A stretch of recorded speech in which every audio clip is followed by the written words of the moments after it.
நான் உங்கள் ஆத்ம தோழி லலிதா. இறை தேடல் கொண்ட அனைத்து ஆத்ம உள்ளங்களுக்கும் இத்திருமூல திருமந்திரத்தின் பயன்களும் திருமூல சித்தரின் ஆசிகளும் ஈசனின் பரிபூர்ண அருளும் கிடைக்கட்டும். இந்த வீடியோவில் நாம் இப்போ பார்க்க போகிறது கேள்வி கேட்டமைதல். அதாவது தெளிவான கேள்விகளை கேட்டு மனதை அடக்கியிருத்தல். திருமூல திருமந்திரத்தின் பாடல் 300.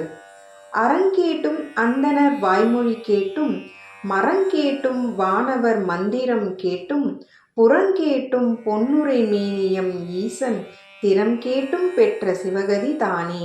பொருள்: அறநூல்கள் கூறும் தர்ம வழி கேட்டும் அந்தணர் ஓதும் வேதமொழி கேட்டும் பாவம் என்பவை இவை புண்ணியம் இவை என்பதை எடுத்து கூறும் பெரியோர்களின் நல்லுரை கேட்டும் தேவர்கள் ஈசனை போற்றி துதிக்கும் ஓங்கார மந்திரத்தின் உட்பொருள் கேட்டும் புறமும் அகமும் பொருந்தி நிற்கும் மெய்ப்பொருள் உண்மை கேட்டும் ஜோதி மேனி கொண்ட எம் ஈசன் அருத்திரத்தை கேட்டும் அவன் அருளால் பெற்றதுவே சிவகதி ஆகும் என்கின்றார் திருமூலர். பாடல் 301. தேவர் பிரான்றனை திவ்ய மூர்த்தியை யாவர் ஒருவர் அறிவார் அறிந்த பின் ஓதுமின் கேண்மின் உணர்மின் உணர்ந்த பின் ஓதி உணர்ந்தவர் ஓங்கி நின்றாரே. பொருள்: தேவர்களுக்கும் தம்பிரானாகி வணங்கும் ஈசனை, திவ்ய ஜோதியாக திகழும் ஈசனை எவர் ஒருவர் தன்னுள் அறிகின்றாரோ அவரே தன்னை அறிந்தவர் ஆவார். அவனை அறிந்த பின் அவன் ஐந்தெழுத்தை சொல்லி ஓதுங்கள். அவனை அறிந்தாரிடம் அவன் புகழை சொல்லச் சொல்லி கேளுங்கள். கேட்டதையெல்லாம் சிந்தித்து உணருங்கள். ஓதி கேட்டு சிந்தித்து தெளிந்த அறிவை கொண்டு அவனை உணர்ந்த பின் வாசியில் ஓதி தியானித்து அனுபூதியில் உணர்ந்தவர் சிவனருள் பெற்று ஓங்கு புகழோடு உயர்ந்து நிற்பார்கள் என்கின்றார். பாடல் 302. மயன்பணி கேட்பது மானந்தி கேட்பின் அயன்பணி கேட்பது அரண்பணியாலே சிவன்பணி கேட்பவர் தேவரும் ஆவர் பயன்பணி கேட்பது பற்றது வாமே. பொருள்: விஷ்ணு காத்தல் தொழிலை செய்வது பேரொரு பெருமானாகிய ஈசன் சொல் கேட்டே அதன்படியே காக்கின்றான். பிரம்மன் படைத்தல் தொழிலை ஈசனிடம் கேட்டே அனைத்தையும் படைக்கின்றான். சிவன் ஆணையிட்டபடியே கேட்டு நடப்பவர்கள்தான் எல்லா தேவர்களும் ஆவர். ஆதலால் சிவத்தொண்டு செய்வதால் சிவன் கட்டளைப்படியே நமக்கு யாவரும் அருள் செய்வர். அவன் ஆணைப்படி நடப்பதால் வரும் பயன் என்னவென்று கேட்டால் அவன் திருவடியை விட்டு நீங்காத பற்றாகிய தவத்தை கொடுத்து ஈசன் அருளை அடையச் செய்யுமே என்கின்றார். பாடல் 303. பெருமான் இவனென்று பேசியிருக்கும் திருமானிடர் பின்னை தேவரும் ஆவர் வருமாதவர்க்கு மகிழ்ந்தருள் செய்யும் அருமாதவத்தெங்கள் ஆதிப்பிரானே. பொருள்: எம்பெருமான் சிவன் என்றுணர்ந்து அவன் புகழையே பேசி அவன் அருளை பெற தவத்தில் இருக்கும் அறிவில் சிறந்த மானிடர்களே பின்னர் சித்தர் ஞானி தேவர் என்றும் ஆனார்கள். இப்படி அறவழியில் வரும் மாதவம் புரிபவர்களுக்கு மகிழ்ந்து அருள் செய்வான். அரிய மாதவம் புரியும் எங்கள் தத்துவத்துக்குரியவனான ஆதிபிரானாக இருக்கும் ஈசனே ஆவான் என்கின்றார். பாடல் 304.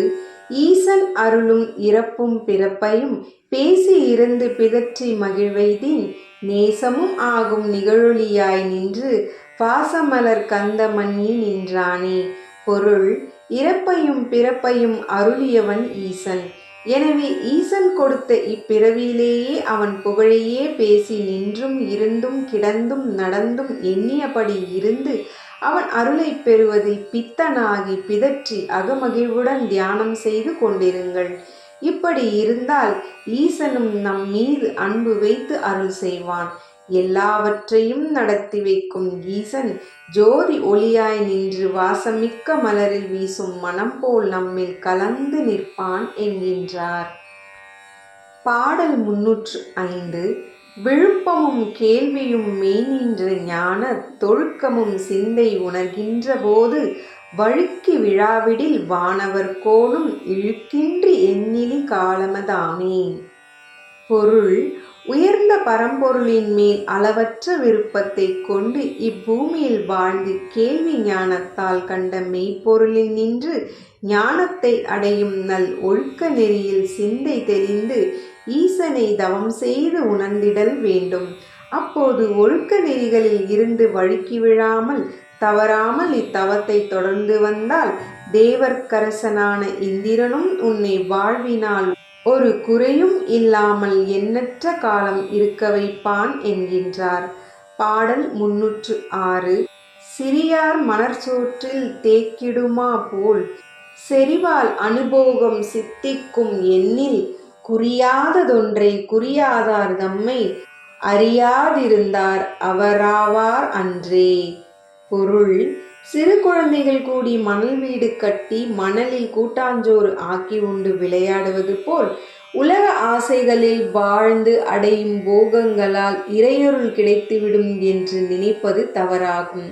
உண்மையான இறையொருளை ஆசைகளையெல்லாம் துறந்து உண்மையான தவத்தில் இருந்து அனுபவ ஞானம் அடைந்தவரே அடைய முடியும்.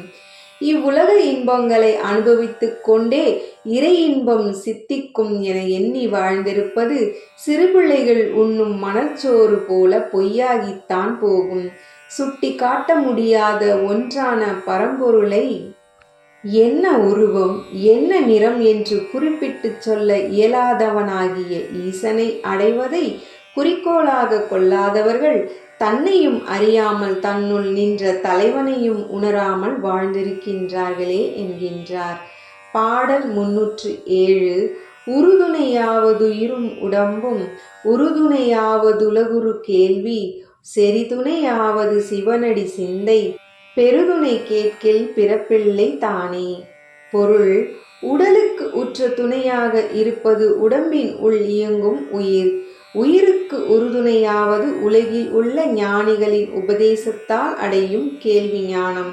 இந்த மெய்யறிவை அடைய நெருக்கமான துணையாவது சிந்தையினுள் ஈசன் திருவடியை நினைந்து செய்யும் தியானம் ஆகும். இதுவே ஈசன் திருவருளை அடைவதற்கு துணையாகும். இதை பெறுவதனால் அடையும் பயன் என்னவென்று கேட்டால் பிறப்பில்லாத பெருவாழ்வில் இருப்பதுதான் என்கின்றார். பாடல் 308. புகழ நின்றார்க்கும் புராணன் எம் ஈசன் இகழ நின்றார்க்கும் இடும்பை கிடமா மகிழ நின்றாதியை ஓதி உணரா கழிய நின்றார்க்கொரு கற்பசுவாமே.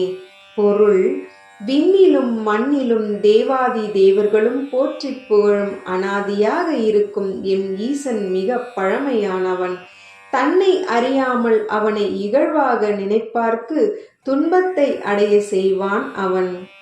தன்னில் ஆதி பொருளாக நின்ற அவனை அறிந்து உள்ளம் மகிழ்ந்து அவனையே புகழ்ந்து பாடி போற்றி வணங்கி வாழாமல் தன்னையும் உணராமல் வாழ்நாளை வீணாக்கி உழல்பவர்க்கு அவன் கல்லாலான பசுவை போல் பால் தராது தன் மெய்யொருளை தரமாட்டான் என்கின்றார். பாடல் 309. வைத்துணர்ந்தான் மனத்தோடும் வாய்பேசி ஒத்துணர்ந்தானொரு ஒன்றோடொன்றொவ்வாது அச்சுழன்றாணி கலங்கினும் ஆதியை நச்சுணர்ந்தார்க்கே நணுகலுமாமே.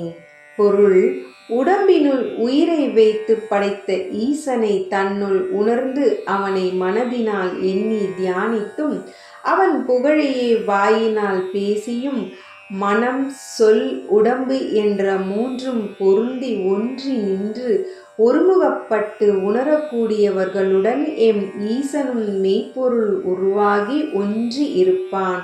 ஒன்றோடு ஒன்றாய் சிவமும் சக்தியும் சேர்ந்து அர்த்தநாரியாக ஒன்றாய் நிற்கும் அவன் உருவை மறவாது அவன் எதனாலும் ஒப்பிட முடியாத மெய்ப்பொருளாக உள்ளதை உணர்ந்து தியானியுங்கள். அச்சாணி கழண்டு வண்டி சாய்வது போல் உடலை விட்டு உயிர் விலக கலங்கி நிற்கும் காலத்திலும் ஆதியான ஈசனை விரும்பி உணர்ந்து நினைத்தால் உற்ற துணையாக அருகில் வந்து அருள்பவன் நம் ஈசனே என்கின்றார். ஓம் நமச்சிவாய. வாழ்க வளமுடன். நன்றி, வணக்கம்.